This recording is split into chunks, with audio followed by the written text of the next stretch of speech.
नमस्कार साथियों, स्वागत है एक बार फिर से आप सभी का आपके अपने चैनल ज्ञान सेतु पे। इंडियन पॉलिटी को जो है हम पढ़ रहे थे और इंडियन पॉलिटी की इसी सीरीज में आज अपन जो है वो तीसरा चैप्टर पे बात करेंगे। उसके बाद में एक चैप्टर और करेंगे संविधान की विशेषताएं, और उसके बाद में जो चारों चैप्टर है उनका एक साथ अपन एमसी की फॉर्मेट में जो है वो रिवीजन कर लेंगे, ताकि एक बार अपने जो चार चैप्टर हमने जो कंप्लीट किए हैं वो चार चैप्टर पूरे हो जाएं। लेकिन आज हम बात करेंगे तीसरे चैप्टर का, और ये जो तीसरा चैप्टर है वो पूरा फैक्ट बेस है, फैक्चुअल है पूरा का पूरा। संविधान के भाग और उसकी प्रमुख अनुसूचियां, संविधान के भाग और अनुसूचियों का हम शुरुआत करते हैं। उससे पहले आप सभी से रिक्वेस्ट है कि अगर आप चैनल पे नए हैं तो एक बार सब्सक्राइब जरूर कर लें, और इसके साथ साथ टेलीग्राम चैनल भी ज्वाइन कर लें, जिसका लिंक आपको डिस्क्रिप्शन में मिल जाएगा। तो शुरुआत करते हैं। देखिए, भारतीय संविधान की हम बात करते हैं तो 26 जनवरी 1950 इट मीन जिस दिन संविधान लागू हुआ था उस दिन की हम बात करें तो भारत का जो संविधान था उसमें 22 भाग और 8 अनुसूचियां थी।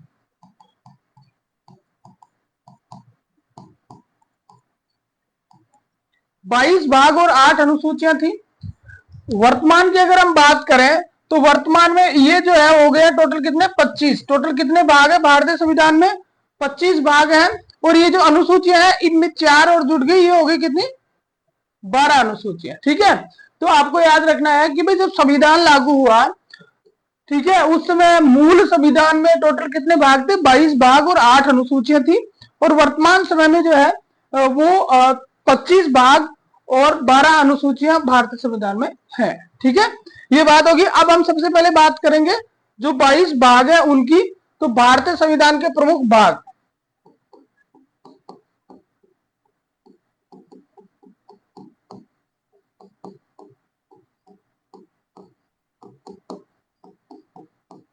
भारतीय संविधान के भाग देखो, याद करने के फॉर्मेट में हम इनको पढ़ेंगे। सबसे पहले ये भाग है, ठीक है। सबसे पहले भाग की अगर हम बात करें तो इसके अंदर क्या है, देखो इसी तरह से पूछा जाता है, आपको मैच करवा के ज्यादातर पूछा जाता है। तो भाग 1 में दिया गया है संघ एवं उसका राज्य क्षेत्र।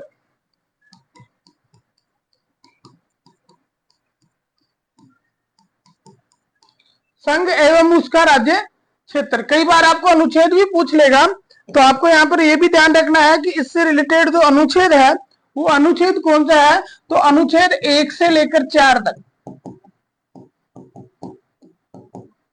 1 से लेकर 4 तक के अनुच्छेद इससे संबंधित है। ठीक है, तो भाग 1 में क्या है? संघ एवं उसका राज्य क्षेत्र। कैसे नए राज्यों का निर्माण होता है, सीमांकन होता है, कैसे पुराने राज्यों का विघटन हो सकता है, ये सारी चीजें किसमें है? भाग 1 में है, जो आपका 1 से 4 तक अनुच्छेद उसके अंदर शामिल है। उसके बाद में आता है आपका भाग 2।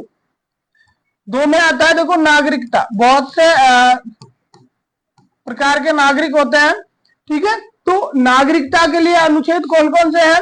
तो आपको ध्यान रखना है अनुच्छेद 5 से लेकर 11, अनुच्छेद 5 से लेकर 11। ठीक है, उसके बाद में तीसरा आता है आपका भाग 3। भाग 3 में आपके मूल अधिकार।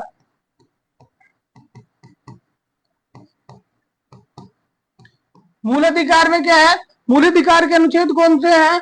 तो अनुच्छेद 12 से लेकर आपके हैं 35 तक। ठीक है, 12 से 35 तक 3 भाग आपको याद हो जाने चाहिए। पहले में क्या है? संघ एवं उसका राज्य क्षेत्र, अनुच्छेद 1 से लेकर 4 तक। दूसरे में क्या है? नागरिकता, अनुच्छेद 5 से लेकर 11 तक। ठीक है, और तीसरे में क्या है? मूल अधिकार, 12 से लेकर 35 तक। इस तरह से आपको याद रखना है। क्यों? क्योंकि इसमें मैच करवाया जाता है परीक्षाओं में। तो अब आगे चलते हैं चौथे भाग में। भाग 4 की बात करेंगे। भाग 4 जो है वो है नीति निर्देशक तत्व।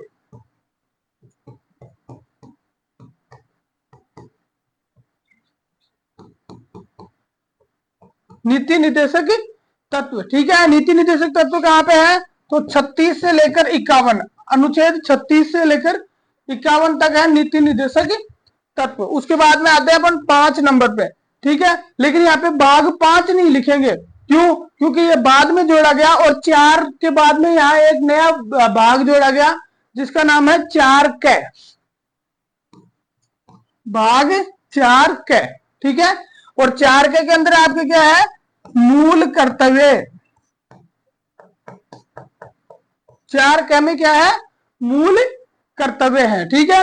और इसके लिए एक ही अनुच्छेद संविधान में दिया गया 51K, ठीक है, 51K। अब देखो सबसे पहले चीज आपको ध्यान रखनी है कि भाई आपको जो है वो अनुच्छेद देके भी ये पूछ सकता है, आपको ये भी पूछ सकता है कि भाग 3 में क्या है, भाग 2 में क्या है, भाग 1 में क्या है।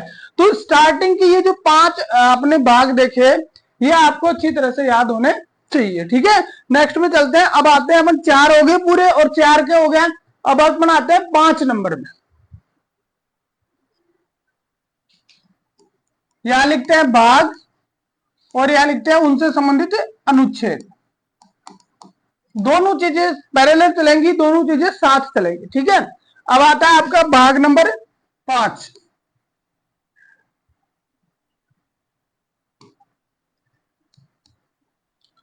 पांच नंबर में क्या है, तो 5 नंबर में हम देखेंगे, 5 नंबर में आपके यहां पे दे रखा है इन्होंने संघ सरकार। क्या है, संघीय सरकार, ठीक है। सेंट्रल गवर्नमेंट कितने है, 5 नंबर में है। अब 5 नंबर में आप देखो, यहाँ पे 4 नंबर में आप कहां तक चल के आए थे, आप थोड़ा इस सीक्वेंस से भी याद रख सकते हो। 51 तक आ गए थे, तो यहां स्टार्ट होगा किससे, 52 से, ठीक है। तो इसका अनुच्छेद जो है वो है 52 से लेकर 151, 52 से लेकर 151। अब आपको क्या करना है कि ये जो भाग है, इस भाग के अलग अलग अध्याय है, इसको अलग अलग डिवाइड किया गया है। तो अगर इसके डिवाइडेशन को हम देखें, संघ सरकार के डिवाइडेशन को हम देखें, तो अध्याय जो फर्स्ट है उसमें है कार्यपालिका। फर्स्ट में क्या है, कार्यपालिका। अध्याय 2 में है आपके संसद। 3 में है आपके राष्ट्रपति की विधायी शक्तियां, राष्ट्रपति की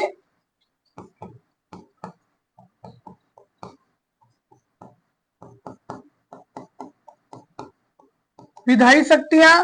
4 के अंदर जो है वो है आपकी न्यायपालिका। और 5 में है आपके कैग।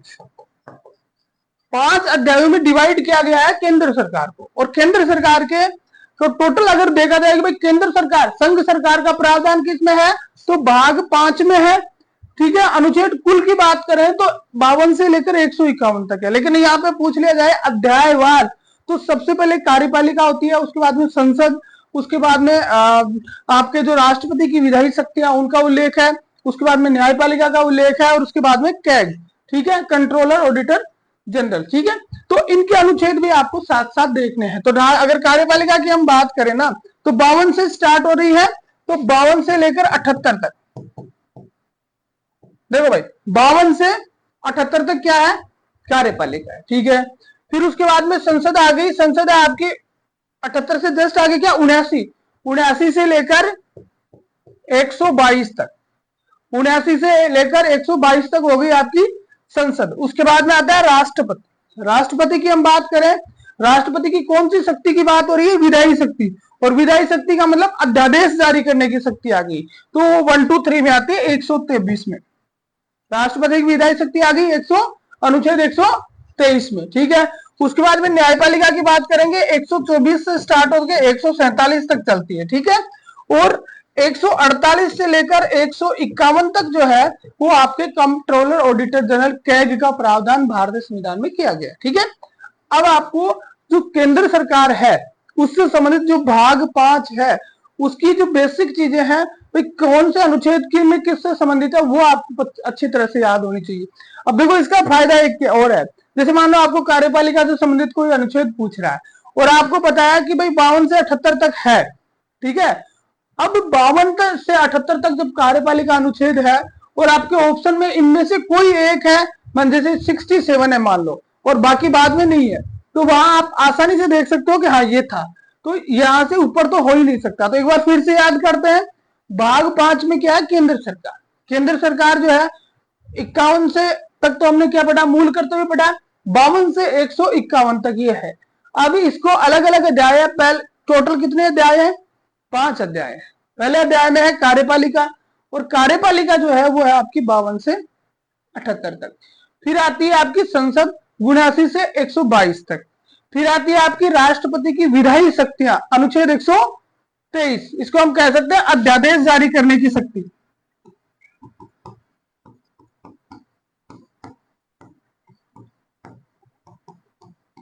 ये क्या है?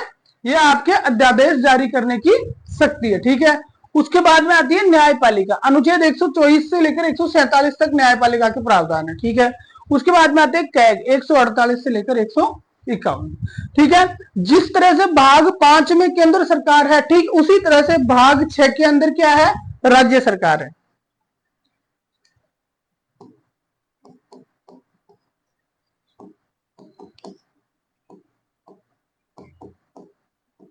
ठीक है, भाग किसकी बात करेंगे? हम 6 की बात करेंगे। देखो भाग 6 में हमने क्या बताया? भाग 6 में आपके है राज्य सरकार। अब राज्य सरकारों के बारे में संविधान में क्या प्रावधान है, वो किस अनुच्छेद में उल्लेखित है? तो भाई 151 तक तो हम यहाँ पे पढ़ के आ गए। 151 तक तो केंद्र सरकार है, तो 151 से जस्ट आगे ले लो। 152 कितना है? 152 से लेकर 237 तक ही आएगा। 152 से लेकर 237 तक ही आएगा। 152 से 237 तक क्या है? राज्य सरकार है। अब जिस तरह से अपन ने किसको बांटा था, जिस तरह से अपन ने केंद्र सरकार को बांटा था ना अलग अलग अध्यायों में, ठीक उसी तरह से राज्य में भी वो सारी चीजें होती है। तो यहाँ पर राज्य सरकार भी उसी पैटर्न में बांटी जाएगी, उसी तरीके से बांटी जाएगी। सबसे पहले आएगी आपकी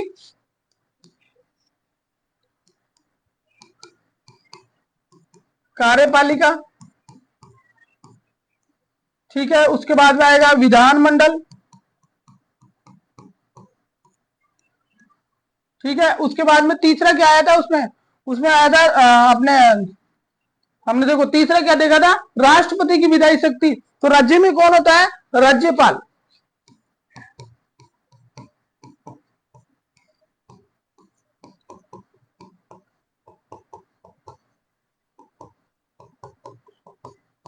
राज्यपाल की विधायी शक्ति, ठीक है। उसके बाद में आएगा न्यायपालिका, और एक यहां पे और होता है अधीनस्थ न्यायालय।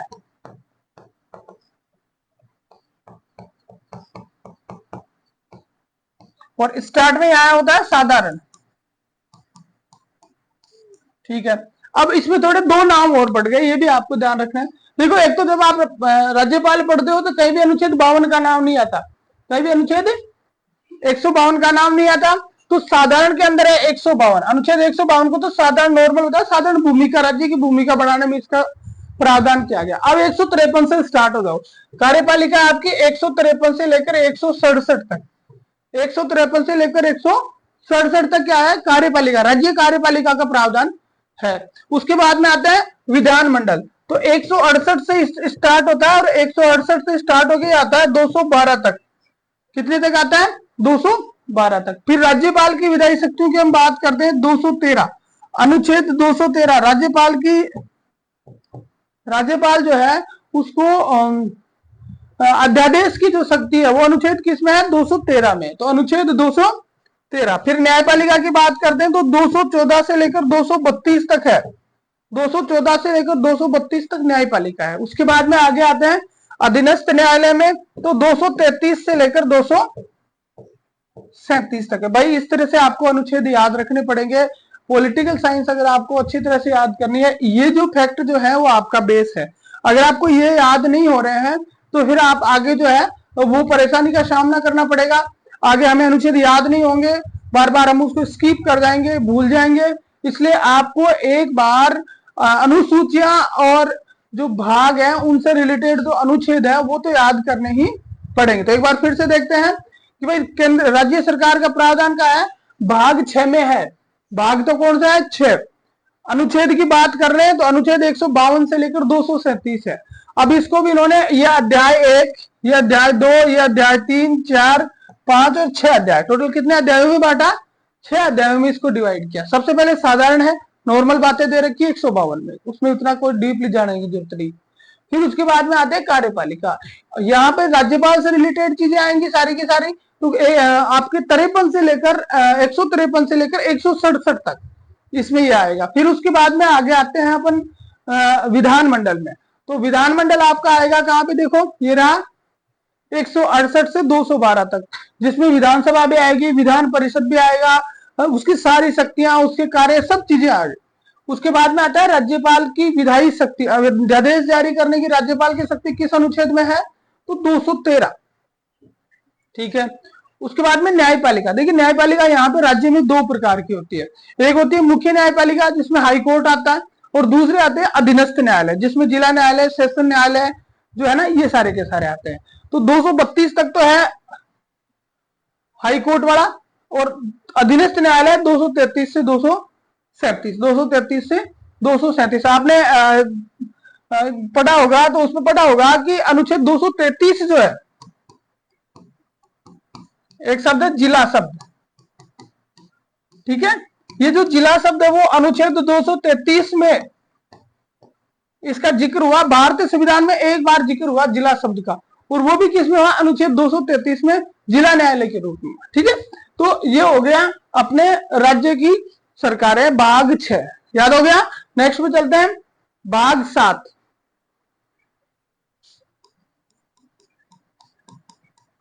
देखो भाग 7 जो है उसको, वो थोड़ा इंपॉर्टेंट है। वो क्यों इंपॉर्टेंट है, उसका कारण है कि ये जो भाग 7 था, तो 20 श्रेणी के राज्यों का प्रावधान था।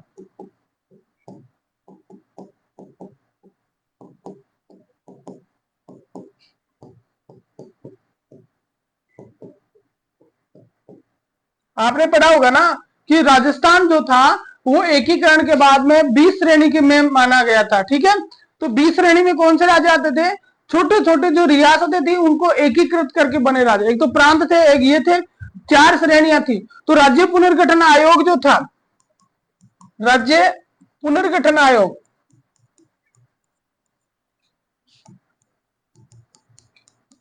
भाई कब बना था, 1953 में बना था। और इसके अध्यक्ष कौन थे, राज्य पुनर्गठन आयोग के अध्यक्ष थे फजल अली। ठीक है। तो इस राज्य पुनर्गठन आयोग ने सिफारिश करी थी कि भाई ये ABCD श्रेणियां जो है ना, ये सारी समाप्त कर दो, और राज्य मतलब राज्य, संघ मतलब संघ। ठीक है। तो राज्य पुनर्गठन आयोग की सिफारिश के अनुसार जो है, जो संविधान में जो है, एक मिनट थोड़ा सा, हाँ वेरी गुड, ठीक है। राज्य पुनर्गठन आयोग की सिफारिश के ऊपर 7वां संविधान संशोधन,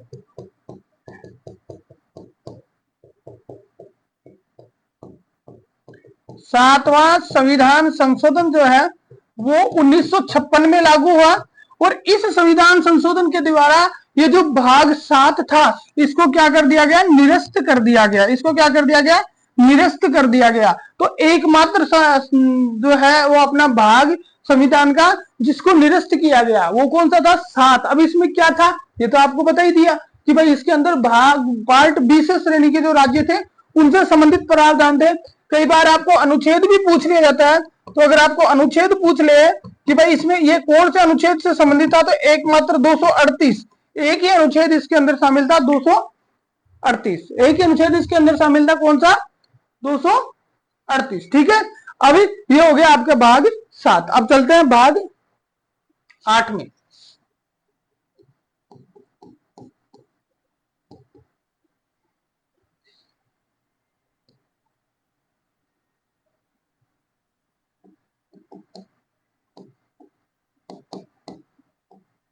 ठीक है। ठीक है। अब भाग 8 में देखो, भाग 8 जो है, अब अपन ने राज्य पढ़ लिया, केंद्र पढ़ लिया, सब कुछ पढ़ लिया, तो क्या बच गया, केंद्र शासित प्रदेश। तो ये किससे संबंधित है,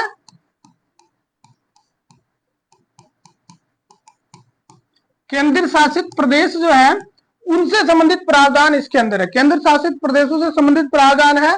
अनुच्छेद की अगर हम बात करें तो अनुच्छेद इसमें आते हैं भाई 239 से लेकर 242 तक।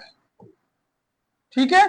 239 से लेकर 242 तक के अनुच्छेद जो है वो किस में आते हैं, भाग 8 में आते हैं। तो भाग 8 समझ में आ गया। भाग 8 किससे संबंधित है, केंद्र शासित प्रदेशों से संबंधित है। ठीक है।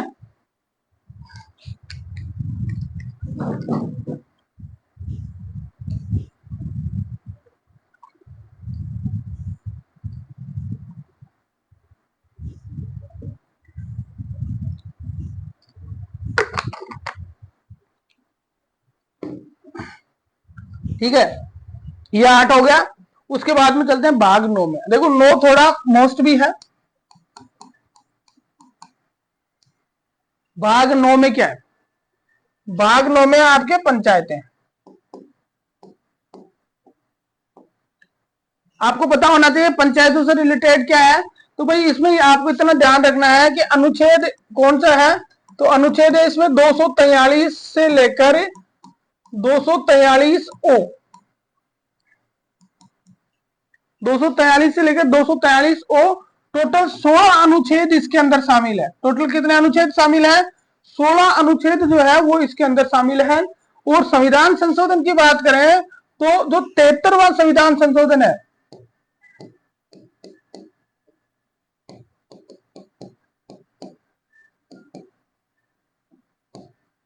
73वां संविधान संशोधन आपका कब हुआ था? 73वां संविधान संशोधन 1992, जो 24 अप्रैल 1993 को लागू हुआ, उस 73वें संविधान संशोधन के द्वारा ये जोड़ा गया। और इसके अंदर सबसे मेन चीज आपको क्या ध्यान रखनी है, 16 अनुच्छेद इसके अंदर है। और अगर पंचायतों को जो विषय दिए गए हैं उनकी हम बात करें तो 29 विषय जो है वो ग्राम पंचायतों को प्रदान किए गए हैं। ठीक है, तो 9 अनुभाग 9 आपको याद हो जाना चाहिए। पंचायतों से रिलेटेड है, अनुच्छेद 243 से 243 ओ तक है। टोटल 16 अनुच्छेद है।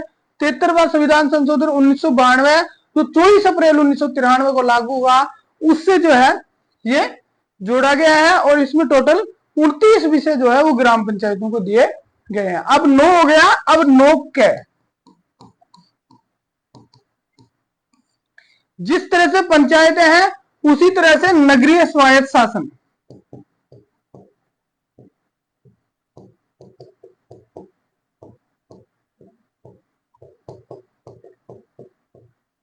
जिस तरह से ग्राम पंचायतें हैं उसी तरह से नगरीय स्वायत्त शासन। ठीक है, किसमें है? 9 क में है। किसमें है?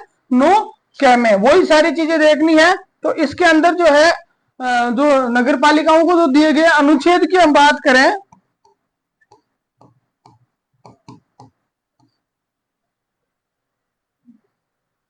अनुच्छेद की बात करें तो अनुच्छेद 243 ये, ठीक है, 243 एक सेकंड, 2 अनुच्छेद है इसके अंदर आपके। 23 से स्टार्ट होगा, 23 से यह 6, 23 से 243 6,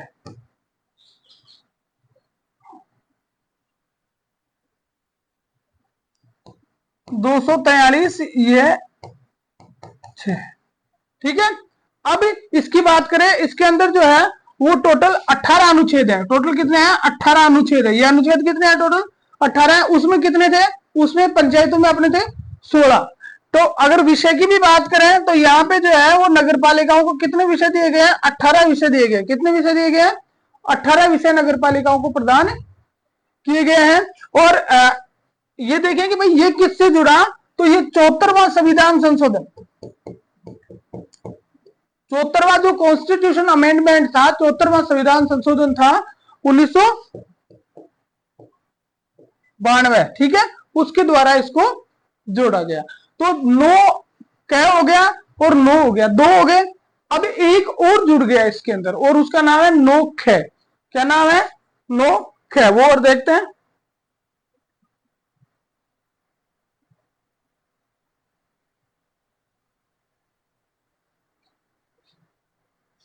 भाग 9 ख। देखो 9 ख में क्या है? 9 ख में सबसे पहले तो आपको याद रखना है कि ये कब जुड़ा। तो आपको याद रखना है कि 97वां संविधान संशोधन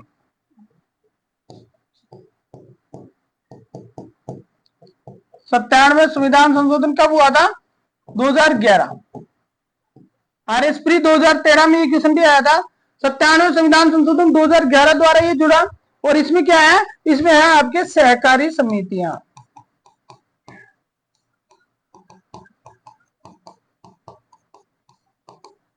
सहकारी समितियों का प्रावधान जो है वो इसके अंदर किया गया। ठीक है, तो ये चीज क्लियर होगी। और अनुच्छेद की बात करें तो इसके अंदर जो अनुच्छेद जो है वो है 243 ये जैसे लेकर 243 ये न तक, बस ठीक है, ये याद रखना अपने को।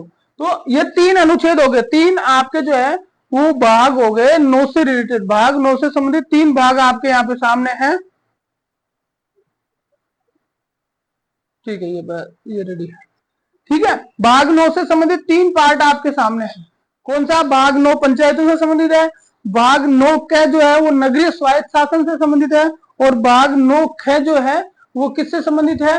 ये आपका संबंधित है आपका ये जो क्या बोलते हैं इसको, सहकारी समितियों को है, उनको संवैधानिक दर्जा इसके द्वारा दिया गया है। ठीक है, तो ये हो गए तीनों के तीनों। आप अब आ गए कहां तक? 9 तक। अब चलते हैं अपन 10 में।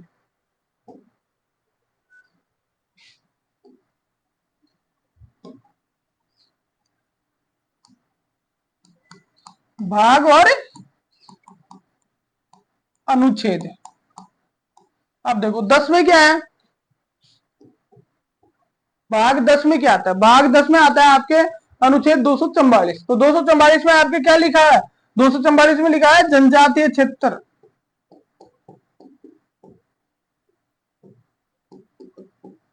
ठीक है, जनजातीय जो टीएसपी एरियाज है उनके बारे में प्रावधान है, और इसके लिए आपके अनुच्छेद इसमें मिलता है 244 और 244 के। भाई 43 तक तो अपन आ गए थे, तो 244 और 244 के, इतना ही याद रखा है।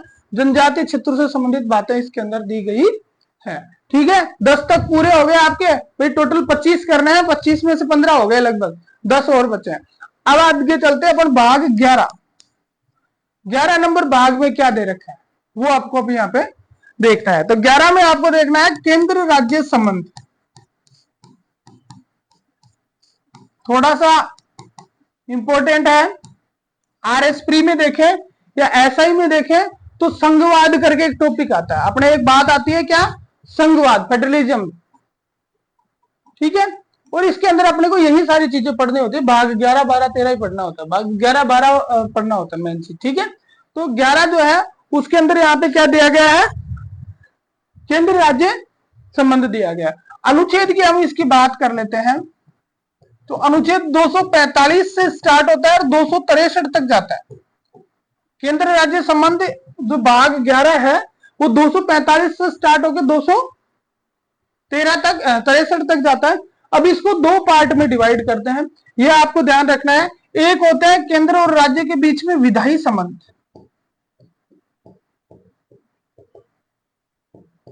और एक होता है अपने इन दोनों के बीच में प्रशासनिक संबंध।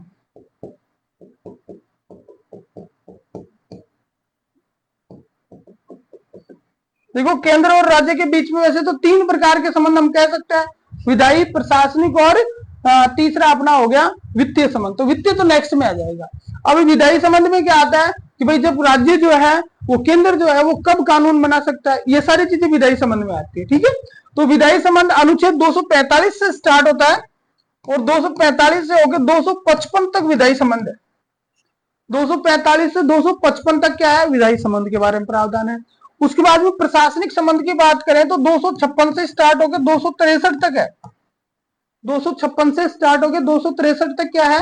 वो है आपका प्रशासनिक संबंध। ठीक है, दोनों हो गए क्लियर। अब उसके बाद में आता है अपना भाग नंबर 12।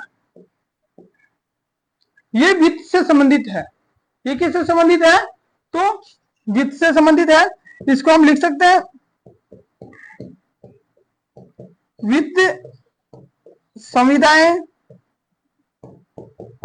संपत्ति। इसमें ऋण लेना वगैरह जो भी सारी चीजें है ना, ये सारी चीजें इसके अंतर्गत आती है, भाग 12 में आती है। वित्त संपत्ति वगैरह सारी चीजें जो है ना, ऋण लेना। इसका अनुच्छेद की हम बात करेंगे तो इसका जो अनुच्छेद है वो स्टार्ट होता है 264 से लेकर 300 कै, 264 से लेकर 300 कै तक। अब आपको याद होना चाहिए कि इसके अंदर जो है, इसके अंदर 2 अनुच्छेद बड़े इंपॉर्टेंट है। एक तो अनुच्छेद 280। इस 280 में क्या है? इसमें वित्त आयोग के गठन का प्रावधान।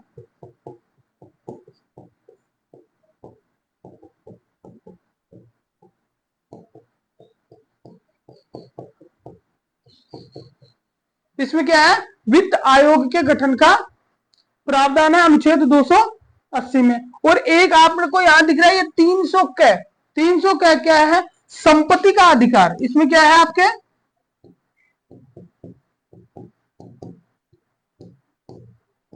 संपत्ति का अधिकार। देखो अच्छी तरह से याद है आपको कि पहले संपत्ति का अधिकार जो था वो मूल अधिकारों की श्रेणी में था अनुच्छेद 19 के तहत, लेकिन इसको निकाल दिया गया मूल अधिकारों से, ठीक है। और मूल अधिकारों से 44वें संविधान संशोधन 1978 द्वारा इसको निकाल के और इसको अब क्या बना दिया गया, एक वैधानिक अधिकार या जिसको हम कह सकते हैं कानूनी अधिकार जो है इसको बना दिएगा। तो अब इसका प्रावधान कहां पे है, तो इसका प्रावधान आपके संविधान के अनुच्छेद 300 के तहत किया गया, जहां ये एक जो है वो सांविधिक अधिकार जिसको हम कह सकते हैं कानूनी अधिकार है।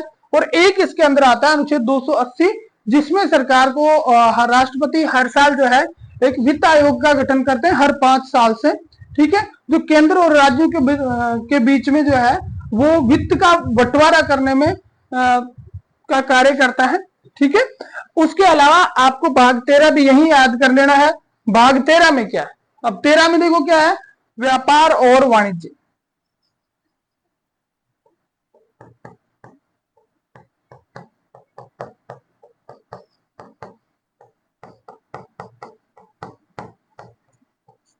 इसका अनुच्छेद देखें तो 301 से लेकर 307 तक है। तो ये देखो आपके पास 10 से लेकर 13 तक। पिछले में हमने 9 को देखा, पिछले में हमने 9 देखा, 9 क देखा, 9 ख देखा। अब यहाँ 10 से लेकर 13 तक आ गए सारे के सारे आपके भाग।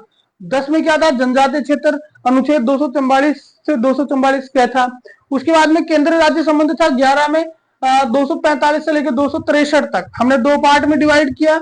विधायी संबंध थे 245 से 55 में थे, प्रशासनिक संबंध थे 256 में 63 में थे, ठीक है। उसके बाद में वित्त समुदाय संपत्ति की अगर हम बात करें तो अनुच्छेद 264 से लेकर 300 क तक थे। 2 अनुच्छेद मोस्ट इंपोर्टेंट थे, कौन कौन से थे, अनुच्छेद 280 जिसके तहत वित्त आयोग का गठन किया जाता है, 15वां वित्त आयोग वर्तमान में चल रहा है, ठीक है।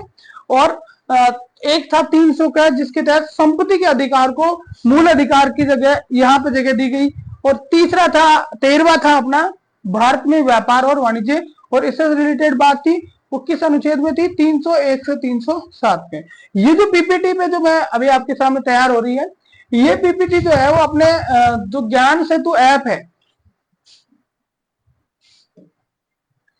ये पूरी की पूरी पीपीटी जो है, ये नोट्स हैं वो आपको ज्ञान सेतु ऐप पे जो है प्रोवाइड करवाए जा रहे हैं फ्री कर, उसमें मटेरियल फ्री स्टडी मटेरियल के तहत। पिछली क्लासों की भी वहां आज मैं अपलोड कर दूंगा, ठीक है। तो आप जो है ये वहां से डाउनलोड करके शॉर्ट नोट्स बना सकते हैं, बहुत ही काम आएंगे आगे आपके ये सारी की सारी चीजें। तो आप वहां से जो है ये सारी चीजें ले लें। तो आपको 13 तक जो है वो पूरा हो गया। अब अपन चलते हैं 14 में, भाग और अनुच्छेद। भाग 14 जो है, सबसे पहले हम बात करें भाग 14 की। हाँ भाई, भाग 14 जो है वो आपके लिए सबसे महत्वपूर्ण है। उसमें क्या है, अखिल भारतीय सेवाएं। भाग 14 में क्या है, अखिल भारतीय सेवाएं, ठीक है। अखिल भारतीय सेवाएं कौन सी आती है, वही आईएएस वगैरह, ठीक है। अब इन अखिल भारतीय जो सेवाएं हैं इनसे संबंधित अनुच्छेद की भी बात कर लें कि भाई इनसे संबंधित अनुच्छेद कौन कौन से हैं। तो इनसे संबंधित अनुच्छेद आपके स्टार्ट होते हैं 308 से लेकर 323 तक, 308 से लेकर 323 तक। अब इनको 2 पार्ट में डिवाइड किया जाता है, एक तो होता है सेवाएं और दूसरा होता है लोक सेवा आयोग।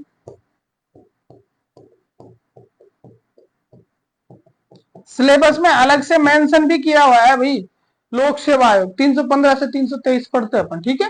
तो सेवाओं के लिए प्रावधान है 308 से लेकर 314, 308 से 314 सेवाओं का प्रावधान है। और 315 से लेकर 323 तक जो है वो इसके तहत अपने किस चीज का प्रावधान है, राज्य या केंद्रीय लोक सेवा आयोग, संघ लोक सेवा, यूपीएससी और आरपीएससी का प्रोविजन। यूपीएससी और आरपीएससी किसमें है, 323 से 315 से 323, ठीक है। तो समझ गए भाई भाग 14 में क्या है, भाग 14 जो है उसके अंदर अखिल भारतीय सेवाएं हैं।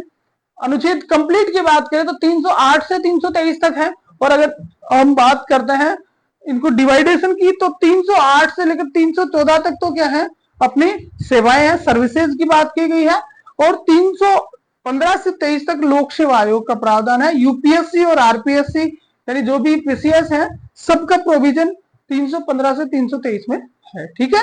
उसके बाद में एक और जुड़ा यहाँ पे 14 कै, एक भाग कौन सा जुड़ा, 14 कै। अब 14 कै में छोटी सी चीज है, अधिकरण है।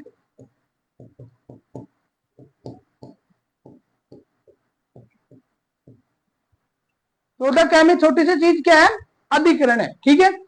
अब अधिकरण के संबंधित अनुच्छेद देख लो भाई 323 ही है, ठीक है। तो 323 कै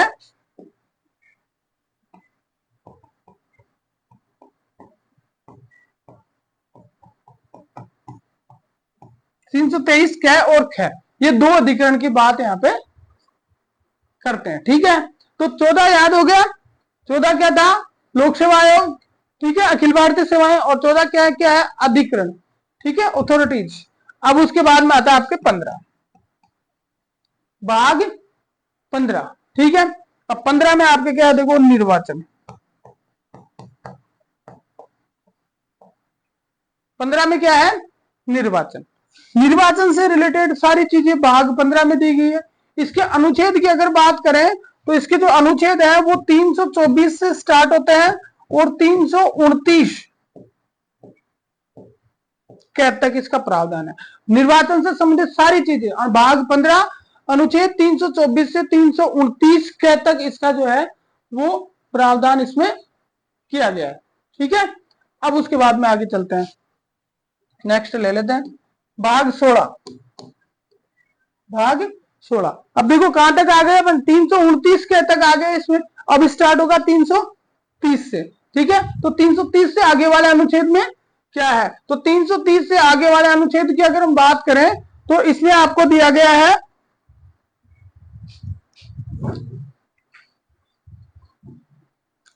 कुछ वर्गों हेतु विशेष उपबंध।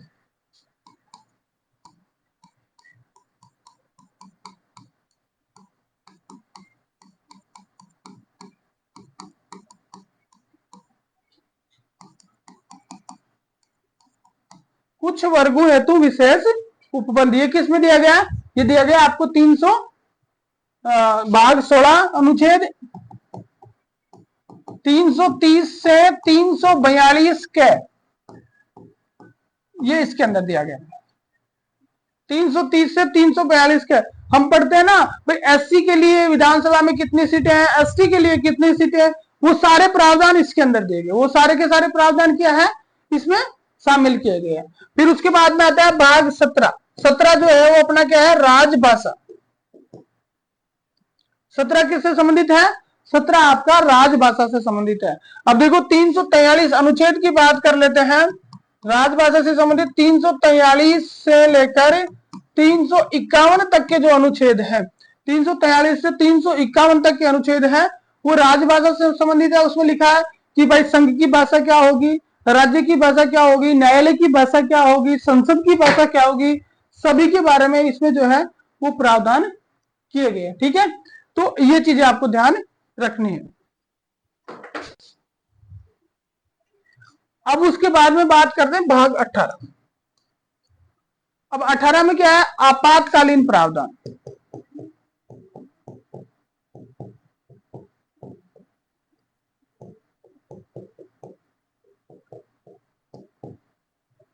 अठारह में है आपातकालीन प्रावधान,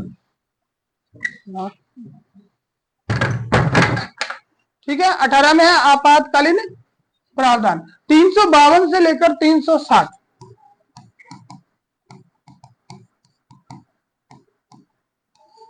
352 से लेकर 360 तक जो है वो इमरजेंसी के जो सारे अनुच्छेद हैं वो इसमें है। अनुभाग कौन सा है आपका, भाग है आपका 18वां, ठीक है। अब इसमें अपन देखते हैं भाई 3 प्रकार का लगते हैं, अपन 3 प्रकार की बात करते हैं। आपातकाल कितने प्रकार की बात करते हैं, 3 प्रकार की बात करते हैं। कौन कौन सा, एक होता है आपका राष्ट्रीय, एक होता है राष्ट्रपति शासन जो राज्य में लगता है, संवैधानिक तंत्र की विफलता पर राज्यपाल के परामर्श पर जो है वो राष्ट्रपति द्वारा लगाया जाता है। और एक होता है वित्तीय आपातकाल। तो राष्ट्रीय ये होता है 352 के तहत, ये होता है 356 के तहत, और जो वित्तीय आपातकाल होता है वो 360 के तहत। ये तीन भी आप याद रख लें। साथ साथ आपातकालीन प्रोविजन की बात करें तो भाग कौन सा है? 18। भाग 18 के 352 से 360 में आपातकालीन प्रावधान दिए गए हैं।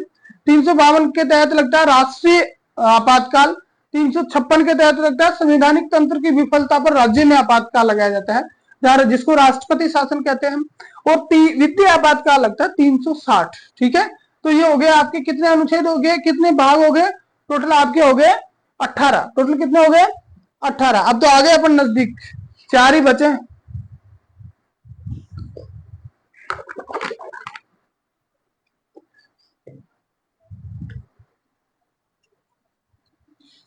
उन्नीस, देखो 19 कोई विशेष नहीं है। 19 जो है उसमें प्रकीर्ण नाम से एक पार्ट दिया हुआ है, और उसके अंदर अनुच्छेद जो है आपके 361 से 367 जो है उसके अंदर शामिल है। बस इतना ही ध्यान रखना, ज्यादा कोई विशेष इसमें है नहीं। मेन आता है आपका भाग 20, ये है आपका संविधान संशोधन।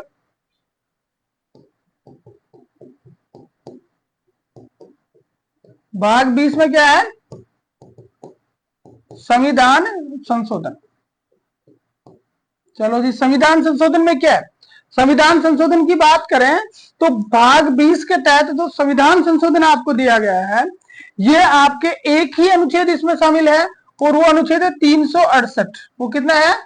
368। अगर 368 में अपन बात करें कि भाई कितने प्रकार के संविधान संशोधन है, तो 2 प्रकार के संविधान संशोधन है। कितने प्रकार के हैं? 2 प्रकार के संविधान संशोधनों का प्रावधान है। ठीक है, लेकिन एक और हो जाता है। टोटल कितने प्रकार के संविधान संशोधन किए जा रहे हैं? 3 प्रकार के, लेकिन है प्रावधान कितने प्रकार का है? 368 में 2 प्रकार का ही है। 2 प्रकार का कौन सा है? पहला है विशेष बहुमत से,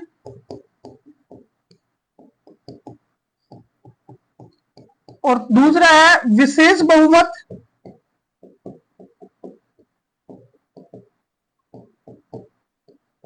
प्लस आधे राज्यों की सहमति,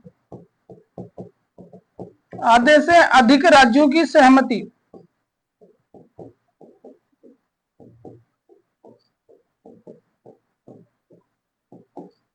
ठीक है, विशेष बहुमत से, संसद के विशेष बहुमत से हो जाता है, और एक होता है विशेष बहुमत प्लस आधे राज्यों की सहमति। ये 2 प्रकार के प्रावधान भाग 20 अनुच्छेद 368 में है।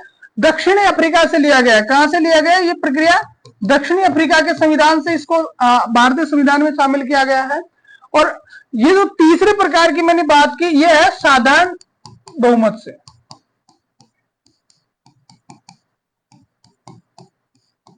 यह क्या है? साधारण बहुमत से। तो 3 प्रकार के संविधान संशोधन होते हैं भारत में, लेकिन अगर 368 में देखा जाए तो 368 में 2 ही प्रकार के संविधान संशोधन का प्रावधान जो है वो किया गया है। ठीक है, तो यहाँ पे अपने को कंफ्यूज नहीं होना, ये भी ध्यान रखना है। तो 368 में 2 प्रकार के हैं, वैसे होते कितने प्रकार के हैं? 3 प्रकार के हैं। ठीक है, अब उसके बाद में आता है आपका 21। ये हो गया। अब 20 में संविधान संशोधन को आप अच्छी तरह से समझ गए। अब आता है आपका 21। ठीक है, भाग 21। भाग 21 में क्या है? अस्थायी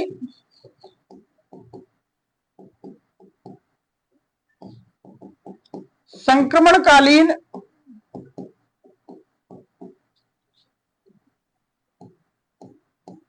उपबंध। अस्थायी संक्रमणकालीन उपबंध 369 से स्टार्ट होता है। अनुच्छेद 369 से स्टार्ट होता है, और अनुच्छेद 369 से लेकर ये चलते हैं आपके 391 तक। कितने तक चलते हैं? 391, सॉरी 392 तक चलते हैं। ठीक है, बस कोई विशेष नहीं, कोई ऐसा ही संक्रमणकालीन उपबंध है, ऐसी कोई विशेष परिस्थितियां उत्पन्न हो जाए कि राज्य को कुछ करना पड़ेगा, तो वो सारे प्रोविजन इसके अंदर है। और अंतिम आता है आपका भाग 22। भाग 22 है संक्षिप्त नाम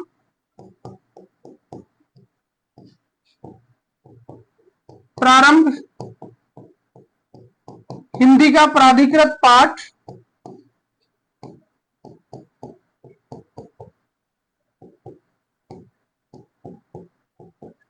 ठीक है, और ये किसमें है, इसकी अगर अनुच्छेद की हम बात करें तो भाई इसका अनुच्छेद जो है वो आपका हो जाएगा 393 से लेकर 395। ठीक है, तो पूरा हो गया आपका, पूरे भाग हो गए।